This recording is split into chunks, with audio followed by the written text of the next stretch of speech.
It's very obvious that S&box is a game engine made on a modified version of Source 2 that gives basically anyone the opportunity to not only create games, but also have the chance to upload them onto S&box and export these games at no cost to Facepunch as separate standalone games and possibly put them up on the Steam store. Many people have asked so many questions looking at a game like S&box as essentially a user-generated content platform like Roblox or Fortnite and wonder, how the hell do you even make money on this game? It seems like we're getting another new method that will intrigue a lot of creatives and artists. Recently, there was an official S&box Discord post where Dan Du, senior 3D character artist at Facepunch, announced a new page that was added to the official S&box documentation. This page specifically was learning on how to create cosmetic clothing for S&box, with a detailed video where you can learn step by step or reading below as another method. Now, while this is very exciting for folks to create their own clothing, it seems like some of the more recent updates to S&box have been added, like how there has been updated integration with S&box and the Steam Workshop. Now, before you get too excited about this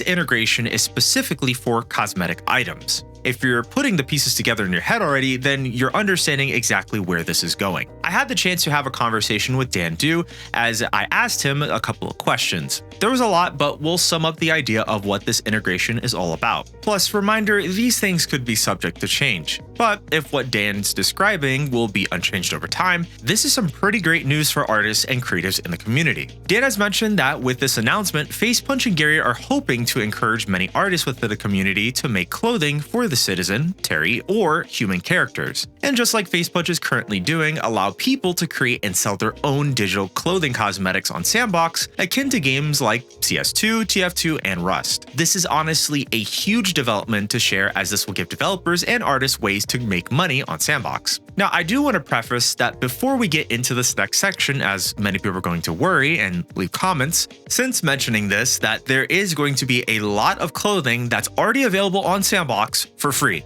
You don't have to buy anything. But this will be just an option like many other games that will allow you to buy cosmetics to make your character look cool, support the game, and possibly support artists in the community when their clothing pops up in the shop. I spoke further with Dan asking him questions more about this, and Dan has also mentioned while most of the stuff is in the works right now, all of this still comes down to what Gary wants to do with the game. But as Dan mentions, he's really passionate about making clothing and hair options for players to customize their characters when they get the chance to play the game. And for also giving amazing artists the chance to make a living by creating digital cosmetics akin to games like Roblox and Fortnite. He did stress that there will be a quality check on what exactly will be greenlit with this process through the Steam Workshop, as these will be the best fit cosmetic pieces to sell on the shop, just like how it would be in Counter-Strike 2 or TF2.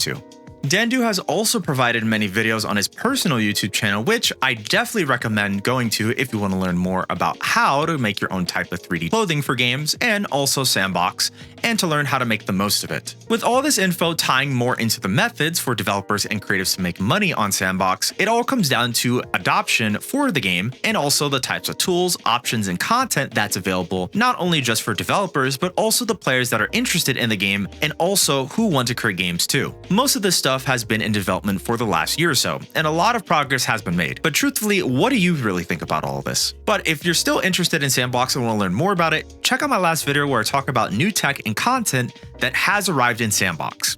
Thanks for watching.